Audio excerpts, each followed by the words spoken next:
Estados Unidos entram diretamente na guerra entre Israel e Irã. No começo da noite do dia 22 de junho, o mundo despertou para um dos eventos mais marcantes dos últimos anos.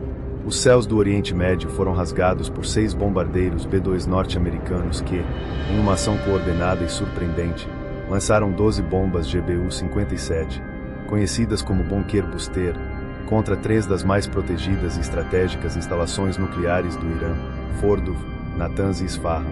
O impacto dessa ofensiva não foi apenas militar. Ele reverberou profundamente na geopolítica global, arrastando os Estados Unidos diretamente para o coração do conflito entre Israel e o Irã, um confronto que agora ameaça se transformar em uma guerra regional de proporções imprevisíveis. O ataque às instalações nucleares iranianas não foi uma decisão isolada. Ele foi precedido por uma série de ataques cirúrgicos de Israel que, ao longo da semana anterior, reduziram consideravelmente as defesas aéreas iranianas.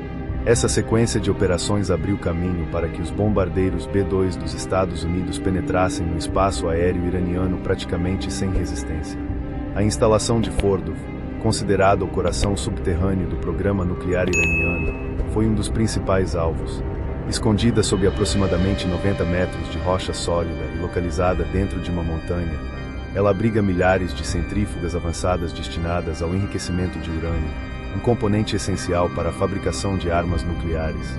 Segundo informações preliminares e imagens de satélite obtidas por fontes independentes, as bombas GBU-57 foram capazes de perfurar as camadas rochosas e atingir profundidades impressionantes, danificando significativamente os túneis, as vias de acesso, possivelmente as próprias centrífugas.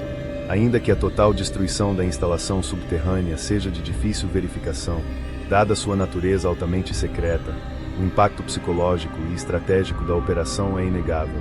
O Irã, até então confiante na invulnerabilidade de suas instalações subterrâneas, viu-se exposto com os ataques.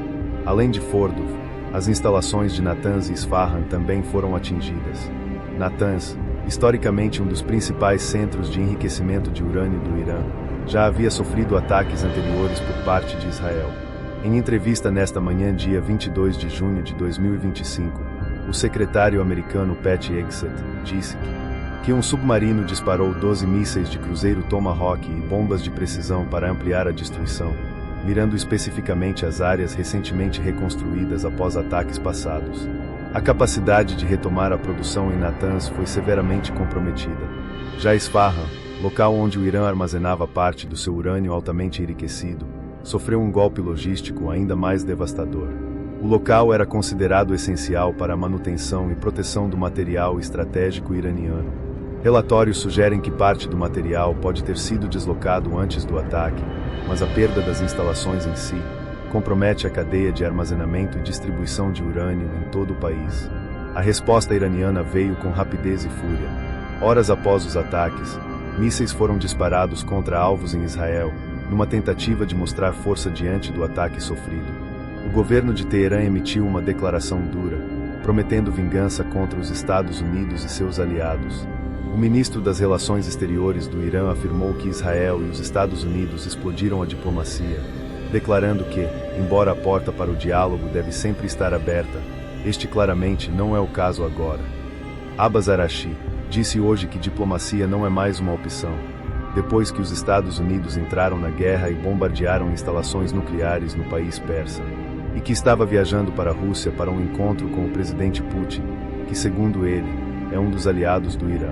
Fontes da inteligência ocidental alertam para possíveis ataques de retaliação contra bases militares americanas na região, ou até mesmo para a possibilidade do Irã tentar fechar o Estreito de Hormuz, já que imagens mostram uma grande movimentação de embarcações iranianas no estreito, uma rota marítima estratégica por onde passa cerca de 1/3 do petróleo mundial.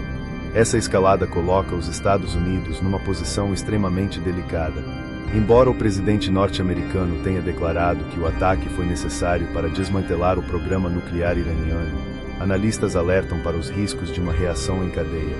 O Irã possui uma extensa rede de aliados e milícias por procuração no Oriente Médio, como o Hezbollah no Líbano e grupos armados no Iraque e Iêmen, que podem iniciar ofensivas coordenadas contra interesses ocidentais.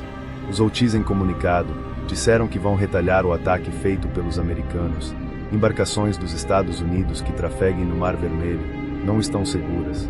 Os líderes mundiais reagiram com fortes posicionamentos, refletindo a gravidade da escalada no Oriente Médio. Em Israel, o presidente Isaac Herzog classificou o ataque como uma decisão histórica e corajosa e afirmou que o programa nuclear iraniano foi atingido de forma substancial, ainda que não tenha confirmado sua eliminação completa. A Rússia, por meio do chanceler Sergei Lavrov, condenou duramente a ação americana, chamando-a de irresponsável e uma violação do direito internacional. Lavrov ainda destacou que o risco de um conflito mais amplo na região aumentou significativamente e pediu o fim imediato das agressões. Os chineses pediram contenção, temendo que uma guerra total desequilibre ainda mais uma região já instável.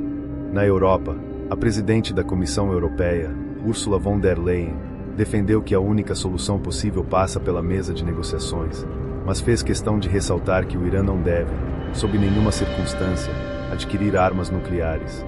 A chefe da diplomacia europeia, Kaja Kallas, foi direta ao dizer que o desenvolvimento de armas nucleares pelo Irã representa uma ameaça à segurança internacional. Ela apelou para que todos os envolvidos recuem e retornem ao diálogo para evitar uma escalada ainda maior. O presidente francês Emmanuel Macron convocou o Conselho de Defesa para avaliar a situação e reforçar a posição da França frente à crise. Já o primeiro-ministro britânico Keir Starmer classificou o programa nuclear iraniano como uma ameaça grave à segurança global e defendeu ações firmes para conter esse avanço. Na ONU, o secretário-geral António Guterres declarou estar gravemente alarmado com o uso da força e alertou que o conflito corre o risco de sair rapidamente do controle, representando uma ameaça direta à paz e à segurança internacionais. A Agência Internacional de Energia Atômica confirmou que não houve aumento nos níveis de radiação após os ataques, mas convocou uma reunião de emergência para avaliar os próximos passos. O mundo assiste agora a um perigoso jogo de xadrez. Cada movimento pode significar o início de uma nova fase do conflito ou, na pior das hipóteses, o estupim para uma guerra de grandes proporções. A grande pergunta permanece no ar: como responderá Teherã? Optará por uma retaliação calculada ou mergulhará de vez num confronto aberto contra os Estados Unidos e seus aliados? Obrigado por acompanhar até aqui. Se inscreva no canal, deixe seu like e compartilhe esse vídeo com outras pessoas que tenham interesse nesse assunto. Até o próximo vídeo.